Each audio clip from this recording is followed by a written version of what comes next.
Welcome back to सियासी शतरंज। हम बात कर रहे थे प्रोग्राम के पहले हिस्से में कायद-ए-आज़म मोहम्मद अली जिन्ना के अक़वाल, तालीमात और उनकी स्पीचेस के हवाले से। अब कुछ लोकल पॉलिटिक्स का भी जिक्र कर लेते हैं। लोकल पॉलिटिक्स की बात की जाए तो हम जानते हैं कागजात नामजदगी जमा हो चुके हैं, स्क्रूटनी का अमल जारी है, जो कि इस महीने की 31 दिसंबर तक स्क्रूटनी जारी रहेगी, जिसके बाद फाइनल नाम्स आएंगे। इस वक्त तक की जो इतलात इलेक्शन कमीशन ने जारी की हैं नंबर्स, उसके मुताबिक कोई 7,913 लोगों ने नेशनल असम्बली के इलेक्शन से मुकाबला करने के लिए कागजात जमा कराए हैं। कोई 18,500 के करीब लोगों ने कागजात जमा करवाए हैं प्रोविंशियल असम्बलीज़ में इलेक्शन लड़ने के लिए। जबकि हमें यह भी मालूम होना चाहिए कि नैब ने स्क्रूटनी के दौरान नैब के इलेक्शन सेल ने नवाज शरीफ और मरियम नवाज साहिबा को क्लियर करार दे दिया है, कोई एतराज़ नहीं किया है। लेकिन at the same time election commission के ऊपर GDA की रहनुमा सायरा बानो साहिबा ने एक एतराज़ उठाया है। उन्होंने ये एतराज़ उठाया है कि जो सिंध के इलेक्शन कमीशन के मेंबर हैं निसार दुरानी साहब, उनकी जो राइट हैंड, जो फ्रंट मैन, उनकी ख़ास खातून है, उनको पीपल्स पार्टी ने रिजर्व्ड मखसूस नशिस्त का टिकट दे दिया है, जिनका नाम है साइमा आगा, जो कि निसार दुरानी की लॉ एसोसिएट की मेंबर भी हैं और साथ साथ उनकी बड़ी करीबी खातून भी हैं, जो उनके साथ बहुत सारे काम करती हैं। तो यकीनन ऐसे एतराज़ सामने आएंगे तो इलेक्शन कमीशन के किरदार पर बहुत सारी उंगलियां उठेंगी। और मुझे याद पड़ता है कायद-ए-आज़म मोहम्मद अली जिन्ना ने हमें कहा था, वोट की ताकत को समझो, वोट की ताकत से अपना लीडर लेकर आना है। लेकिन सैडली आज की कौम में मैं देख रहा हूँ वोट की इंपॉर्टेंस इतनी नहीं रही जितनी बाबा कौम ने हमें दिलवाई थी। गुफ्तगू आगाज़ रऊफ सिद्दीकी साहब से। रऊफ सिद्दीकी साहब, एक तो इलेक्शन कमीशन का किरदार, और दूसरा मुझे आपसे इंपॉर्टेंट सवाल ये पूछना है कि सर कराची में किसी बड़े खिलाड़ी ने कागजात जमा ही नहीं कराए। पहले खबर आई शहबाज शरीफ साहब कराची से लड़ेंगे, मरियम नवाज साहब कराची से लड़ेंगे, दोनों नहीं आई। फिर बिलावल साहब भी हम देख रहे हैं कराची से नहीं। तो कराची को खाली छोड़ दिया है, क्या आपके लिए छोड़ा है? कोई सेटिंग हो गई है रऊफ भाई? अरे हम तो, हमारी तो सीटें हम जीत जाते हैं।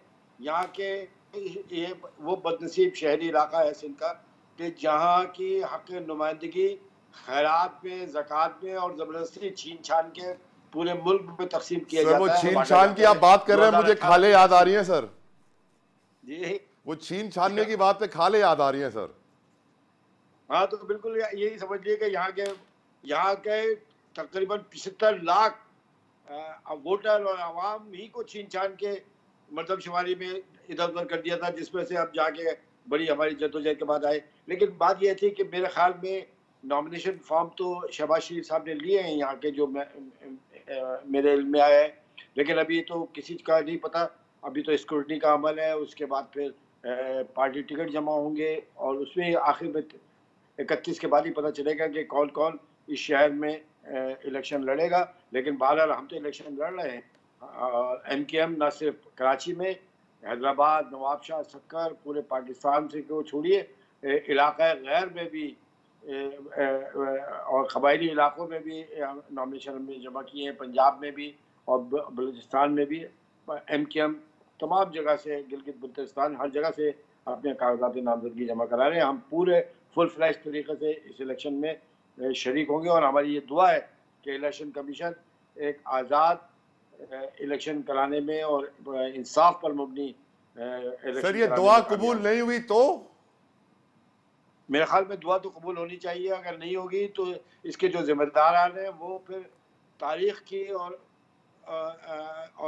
अवामी तारीख में बड़े बुरे नामों से पुकारे जाएंगे, जैसे पिछले इलेक्शंस में होता रहा है। इसी तरीके से ये इलेक्शन कमीशन भी एक दफ़ा और सही बदनाम हो जाएगा। लेकिन मैं समझता हूँ कि जो कुछ वो कह रहे हैं उस पर उनको अमल करना चाहिए। अभी आपने खुद ही एक मिसाल दे दी कि स्पॉटलेस होने चाहिए जो इलेक्शन कमीशन के करता धरता है। मेन निचले लेवल को तो छोड़ दीजिए, निचले लेवल पे तो सब हो ही रहा है।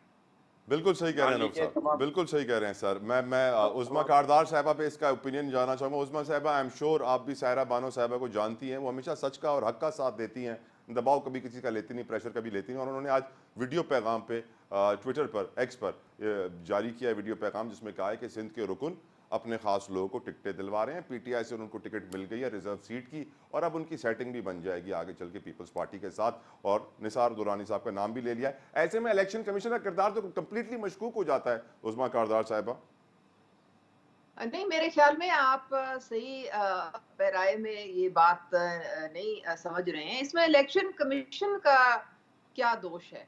अगर एक जो निसार पार्टी दुरानी साहब है ना, वो इलेक्शन कमीशन सिंध के मेंबर है मैडम। उन्होंने अपनी फ्रंट मैन तो नहीं बोल सकता, खातून का नाम है साइमा आगा, जो कि उनकी लॉ एसोसिएट की मेंबर भी हैं और उनकी राइट हैंड भी कही जा रही है, उनको टिकट दिलवाया है, तभी सायरा बानो ने वीडियो पैगाम जारी किया।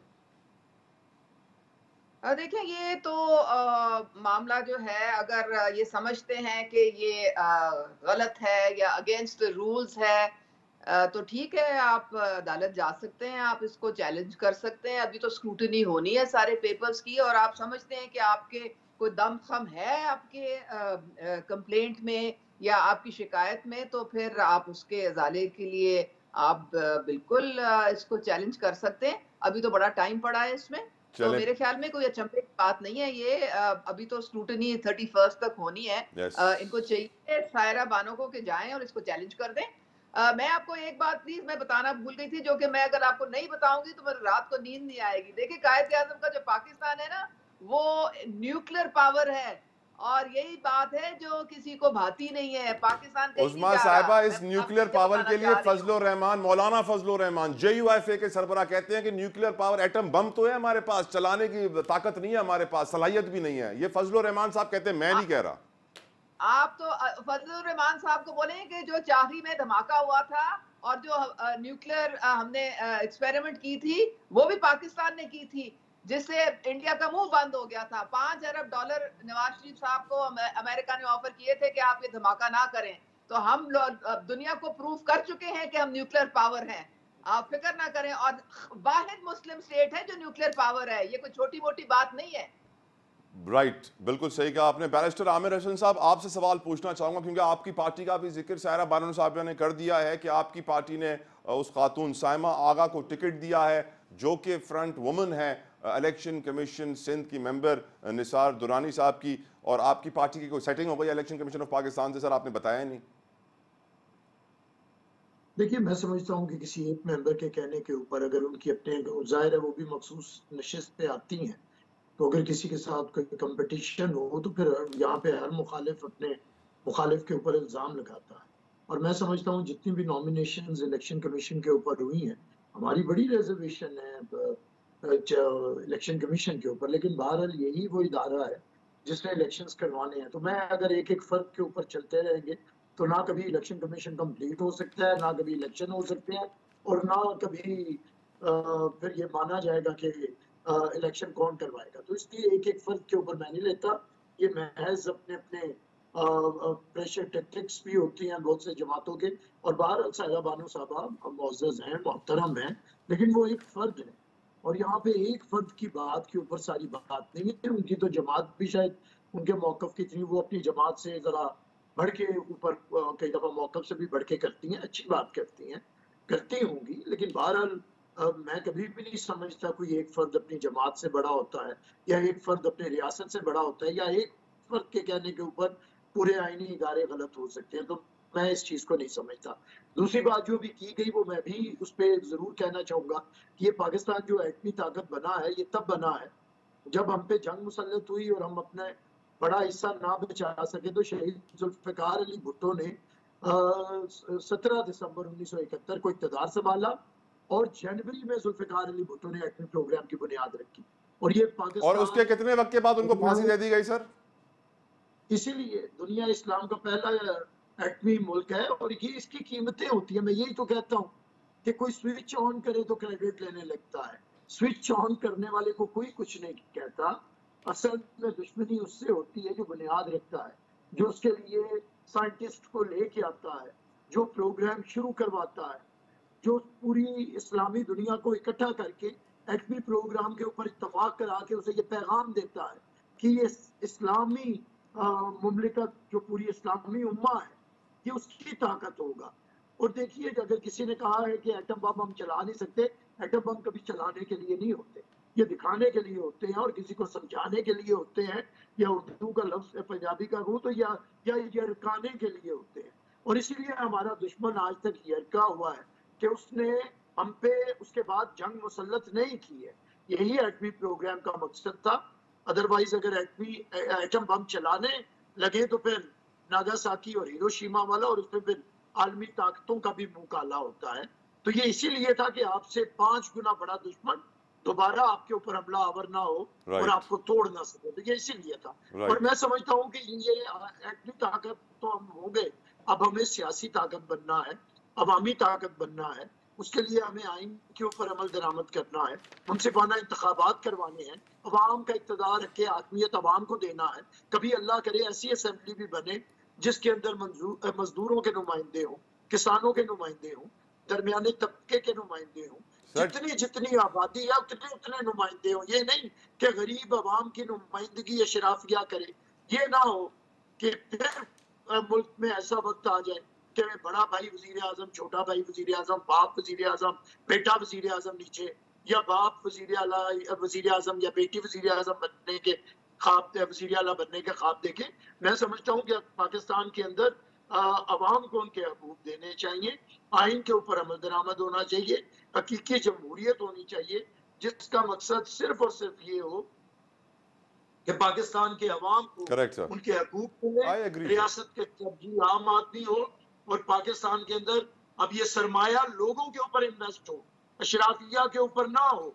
गरीब आदमी इस रियासत के जितने भी हुक्मरान हैं उन्हें पाल रहा है, डायरेक्ट और इनडायरेक्ट टैक्स दे, और जो रियासत है वो पल रही है। सदर से लेके सारे जजेस और बड़े बड़े अफसर, उन्हें बड़े बड़े घर मिलते हैं, मुफ्त बिजली मिलती है, मुफ्त कारें मिलती हैं, मुफ्त अमला मिलता है, और अवाम बेचारे माचिस की डिबिया, साबुन, घी, हर एक के ऊपर टैक्स देते हैं। तो मैं समझता हूँ अब इतना जालिमाना जो है ये जिना का पाकिस्तान ऐसा नहीं होना चाहिए। आई कंप्लीटली एग्री बैरिस्टर साहब।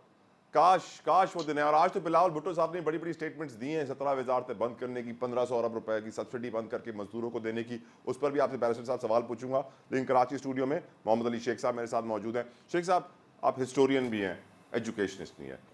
क्या गलती हुई कायदे आज़म मोहम्मद अली जिन्ना से कि आज हम इस नहज पे आन पहुंचे कि हर साल 5.5 लाख बच्चा रेप होता है? हम कहते हैं हम इस्लामिक रिपब्लिक ऑफ पाकिस्तान है, यहाँ ऐसा कुरान पाक प्रिंट होता है जिसका प्रूफ रीड ही नहीं किया गया होता है, और बिना प्रूफ के वो प्रिंट और पब्लिकेशन में चला जाता है। हम एक ऐसे इस्लामिक रिपब्लिक ऑफ पाकिस्तान है जहाँ शराब आम है, शराब के लाइसेंस दिए जाते हैं, जहाँ पर हर किस्म की बुराई उरूज पे है। कायद का पाकिस्तान हम 2 टुकड़े कर चुके हैं। अब क्या गलती हुई कायद से? तला साहब, मैं तो समझता हूँ कि गलती हमसे हुई, कायद से नहीं हुई। उनके नहीं, गलती उनसे हुई कि उन्होंने हम पे एतबार कर लिया। नहीं, ऐसी बात नहीं। अच्छा, और जो भी कौमें हैं ना, अब आप पड़ोसी मुल्क में देखें, वहाँ कितना rape capital of the world कहा जाता है बॉम्बे, और इवन इंडिया के ओवरऑल अगर आप फिगर्स देखें, आबादी बहुत बड़ी है, आबादी है, लेकिन आप प्रोपोर्शन निकालें, 5 गुना ज्यादा बड़ी आबादी है हमसे। हम 25 करोड़ हैं, वो 125 करोड़। तो हम इस आबादी में 5.5 लाख बच्चे रेप हो रहे हैं हमारे यहाँ, तो अगर उस आबादी पे होते तो 25.5 लाख हो रहे होते। बहुत ज्यादा बड़ी तादाद है। बात यह है कि हमें अगर थोड़ा सा रियलिस्टिकली देखें ना, हेट क्राइम्स जैसे हम कहते हैं बहुत गलत है। जैसे मैं शुरू से कहता हूँ कि मिनॉरिटीज़ के साथ बाकी जो कमज़ोर तबकात हैं पाकिस्तान में, उनके साथ सलूक अच्छा नहीं हो रहा। लेकिन यही हालत बाकी दुनिया के मुल्कों में देखें।